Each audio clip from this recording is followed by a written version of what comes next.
Este contenido fue desarrollado por la Asociación Economía, Sostenibilidad e Interseccionalidad AESI, ONG peruana. Hola a quienes nos escuchan. Bienvenidos a una nueva exploración profunda. Hoy vamos a sumergirnos en un tema que es fundamental y francamente sumamente urgente. Así es, un saludo a toda nuestra audiencia. Y sí, es un tema crítico. Para empezar, quiero poner sobre la mesa un dato que simplemente paraliza. Según la encuesta ENDES del 2020, en el Perú, el 54.8% de las mujeres ha sido víctima de violencia ejercida por su esposo o compañero alguna vez. O sea, estamos hablando de más de la mitad. Es una barbaridad. Más de la mitad, exacto. Pero la misión de nuestra inmersión de hoy no es solo quedarnos en esa cifra o en qué les pasó a ellas. El verdadero misterio, digamos, tanto institucional como humano, es qué ocurre en el minuto exacto en que alguien decide pedir ayuda. Y ese es el nudo crítico de toda esta problemática. Porque, a ver, frente a esta magnitud de la crisis, la gran pregunta no es solo qué servicios existen en el papel, sino cómo las personas logran acceder a ellos realmente. Tal cual. Porque tener un enorme aparato estatal con 1000 leyes diseñadas para proteger a las sobrevivientes no sirve de absolutamente nada si en la práctica las puertas de acceso están trabadas. Totalmente. Y para entender esto, no estamos analizando un sistema de tuberías, no, donde todo fluye de manera lógica. Estamos hablando de burocracia interactuando con el trauma humano, con el miedo. Y para hacer este recorrido, contamos hoy con una pila de documentos oficiales fascinantes e investigaciones de campo. Tenemos el Protocolo Base de Actuación Conjunta, el PBAC, del UNFPA. Tenemos guías técnicas del Ministerio de Salud, manuales de Save the Children. Y también una tesis académica súper reveladora sobre la realidad en zonas rurales como Otusco, que nos va a dar una perspectiva vital más adelante. Sí, esa tesis es un balde de agua fría. Pero bueno, vamos a desempacar esto paso a paso. Empecemos por la primera línea de defensa, las rutas de atención inmediata. El momento cero, digamos. Exacto, el momento de crisis. Porque cuando alguien está en medio de una emergencia, buscar ayuda puede sentirse como, no sé, intentar leer un manual de instrucciones en medio de un incendio. Es la analogía perfecta. ¿Cómo se activa realmente el sistema? Tengo entendido que la línea 100 funciona como una especie de sistema nervioso central de toda esta red de apoyo. Sí, la línea 100 es el punto de partida clásico. Es un servicio telefónico del Ministerio de la Mujer, gratuito y seguro. Pero el Estado peruano tuvo que darse cuenta de algo crucial respecto a la dinámica del encierro. Claro, si el agresor está en la habitación de al lado, hacer una llamada es... Es prácticamente firmar una sentencia de muerte, exacto. No puedes simplemente ponerte a hablar por teléfono. ¿Y cómo resuelven esa imposibilidad física de hablar en voz alta? Ahí es donde entra la genialidad del Chat 100. Es una plataforma por Internet, confidencial y operativa las 24 horas. Es una válvula de escape para quienes necesitan auxilio o asesoría sin emitir un solo sonido. ¡Wow! Una comunicación totalmente silenciosa. Eso es vital. Pero digamos que el reporte llega ya sea por línea o por chat. Se enciende la alarma. Y aquí siempre entra mi escepticismo sobre cómo funciona la burocracia en nuestra región. Claro, la respuesta del otro lado. O llamando al 105 de la policía y el oficial de turno diciéndole que, bueno, como no tiene un ojo morado, no hay denuncia. El famoso regrese cuando le peguen más fuerte. Sí, qué terrible, pero sí, existe esa barrera probatoria en el primer contacto hoy en día. Ese es uno de los mitos institucionales que las nuevas normativas, respaldadas por el BBAC, intentan destruir por completo. La regla es categórica. El personal policial de cualquier comisaría tiene la obligación ineludible de recibir cualquier denuncia de violencia de género de manera inmediata. O sea, sin pedir pruebas. Exacto. Exigir pruebas físicas previas, o un parte médico, o testigos, está expresamente prohibido. La sola palabra de la víctima basta para activar el sistema en ese momento. Lo cual es clave porque mucha de la violencia, pienso en la psicológica o la económica, no te deja un moretón. Tal cual. Y hay situaciones donde la persona está tan aterrada que ni siquiera puede salir a la calle para llegar a la comisaría. ¿Qué pasa en esos casos? Porque el pánico te paraliza. Para esos escenarios de riesgo extremo, cuando el incendio ya está fuera de control, existe el SAU. ¿El SAU? Sí, el servicio de atención Este urgente. contenido fue Lo que hace el desarrollado por SAU la es invertir la Asociación lógica Economía, tradicional. Sostenibilidad e En lugar de que la Interseccionalidad víctima AESI, peregrine hacia el ONG el peruana. Estado va hacia ella. Ah, qué interesante. Son equipos multidisciplinarios.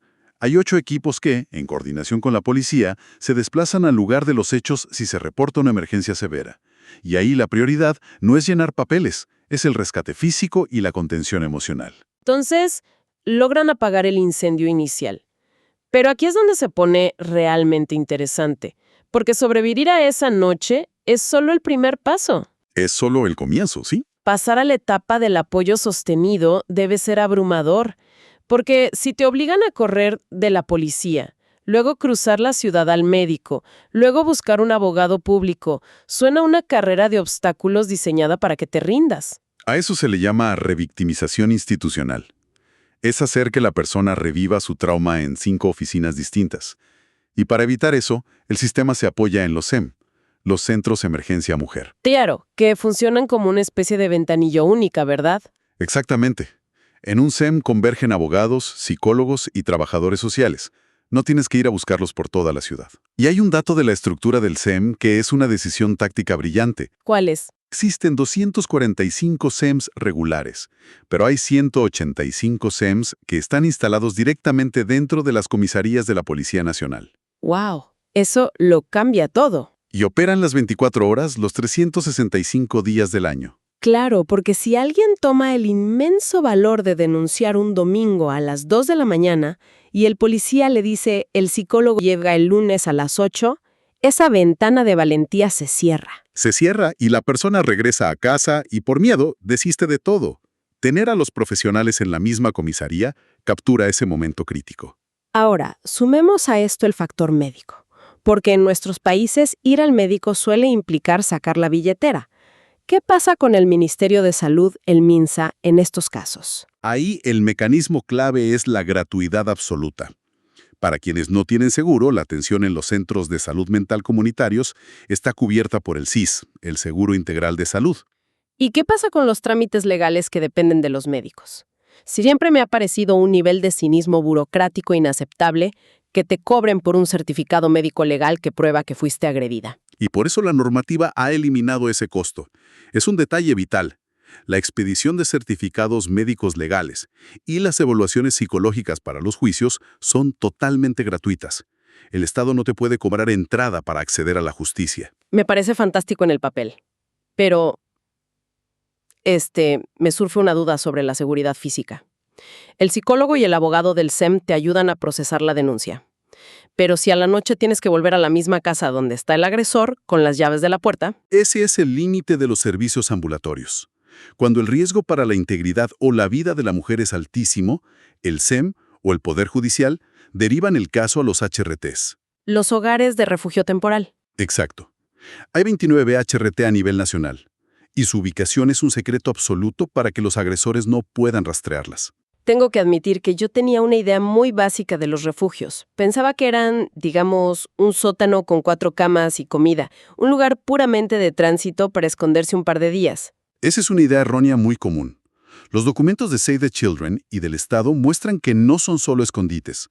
El objetivo del HRT es cortar la dependencia. Claro, porque si solo les das una cama y luego las devuelves a la calle sin un sol, irremediablemente van a volver con el agresor para no morir de hambre. Especialmente si tienen niños a cargo. Por eso, en los refugios, además de trabajo social, psicología y cuidado de niños, hay un componente central, que son los talleres productivos. Para que generen ingresos. Sí, la meta es empoderarlas para que rediseñen su proyecto de vida, que salgan de ahí con independencia económica. Honestamente, escuchando este andamiaje institucional, el Chat 100, los CEM en comisarías, el SIS, los refugios secretos, suena sumamente robusto. El papel es impecable. Pero, a ver, aquí es donde debemos ser críticos. Lo fascinante aquí es ver cómo esto choca con el mundo real, ¿verdad? Exacto. Si todos estos servicios son maravillosos y gratuitos según la Ley 30364, ¿por qué no todas las víctimas acceden a ellos? Si aplicamos este modelo en la Amazonía o en los Andes peruanos, el sistema se fractura, ¿no? Barreras geográficas inmensas, me imagino. Para empezar, hablamos de lejanía extrema de los caseríos.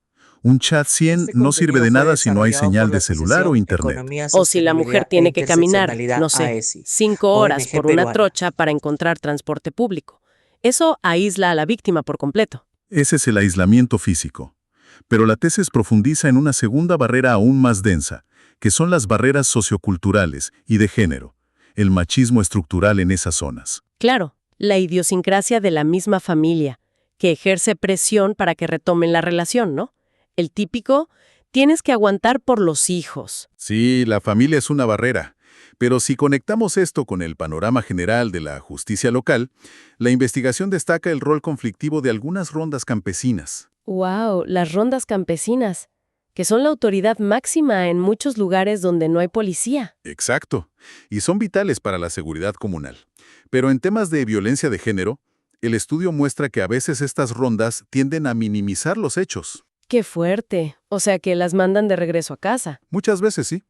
Cuando las mujeres acuden a ellos buscando justicia, su sufrimiento se relativiza bajo la excusa de que son problemas de pareja que deben resolverse en privado, para no alterar la paz de la comunidad. Eso te destruye cualquier esperanza. Y supongo que la tercera gran barrera es el miedo y la dependencia de la que hablábamos. El chantaje puro y duro de la pareja.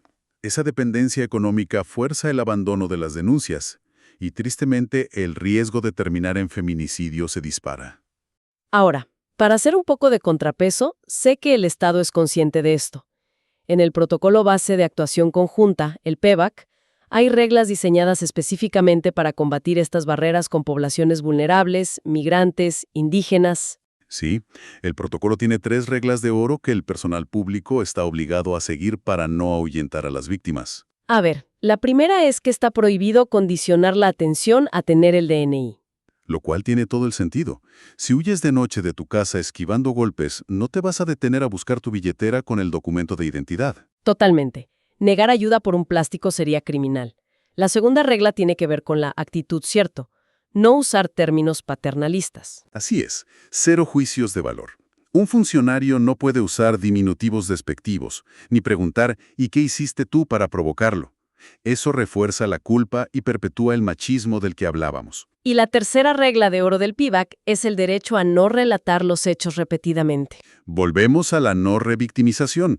Las instituciones tienen que compartir la información internamente para que la mujer no tenga que revivir el terror ante 5 burócratas diferentes. Entonces, ¿qué significa todo esto cuando el obstáculo principal no es ni geográfico ni cultural, sino el tiempo? Porque hay un escenario sumamente sensible donde el reloj es el enemigo, la violencia sexual. Ahí entramos a un protocolo de urgencia máxima. En casos de violencia sexual, las primeras 72 horas son determinantes. Es como la hora dorada en las emergencias médicas. Exactamente.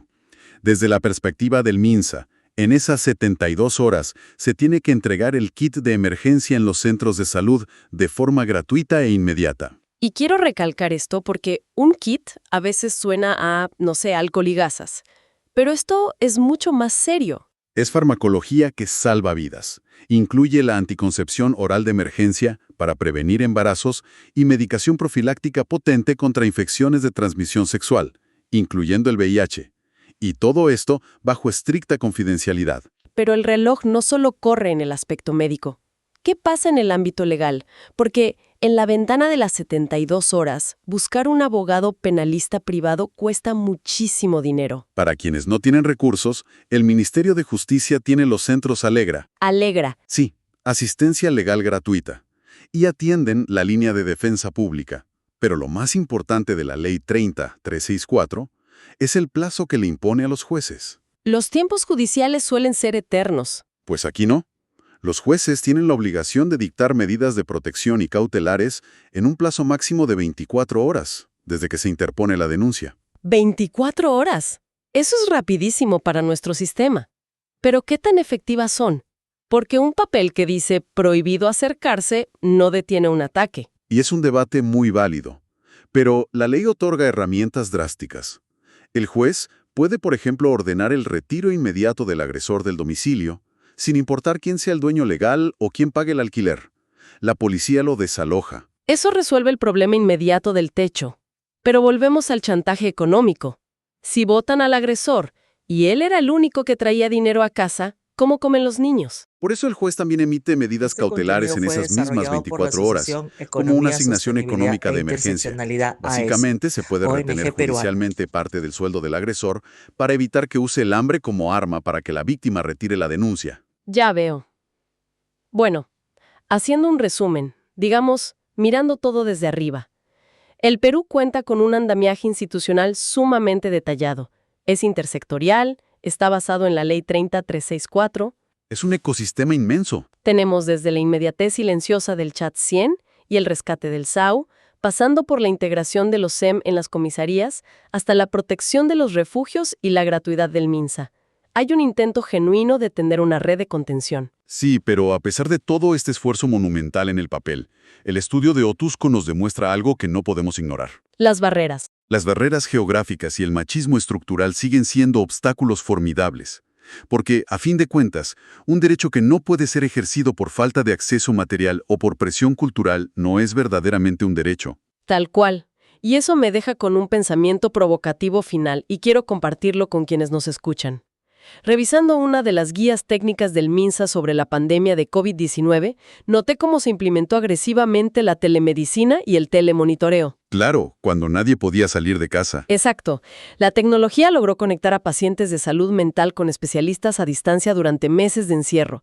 Entonces, la gran pregunta es, ¿podrían las plataformas digitales ser la clave permanente para derribar esas inmensas barreras geográficas en zonas rurales dispersas como Otusco? Es una excelente pregunta. ¿O será que la respuesta a la violencia de género siempre requerirá irremediablemente de la calidez humana, el rescate presencial y la seguridad física de un refugio?